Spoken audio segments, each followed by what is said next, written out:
It's been called the bloodiest period in Nicaragua since the end of its civil war in 1990.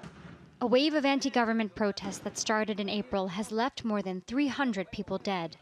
This is the sweatshirt Nicolas Lopez's son was wearing when he was killed during a protest. That was his job, to go out and sell and work like all Nicaraguans. I was told that he was shot here in this area. University students have been leading the movement.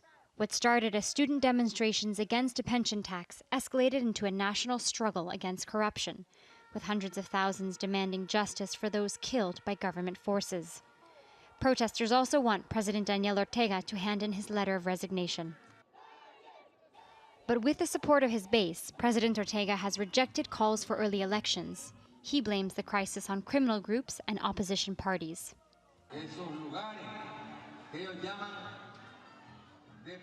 Those places they say are for civic protest, for peaceful protest, have become torture centers, terrorism centers, fueling hatred.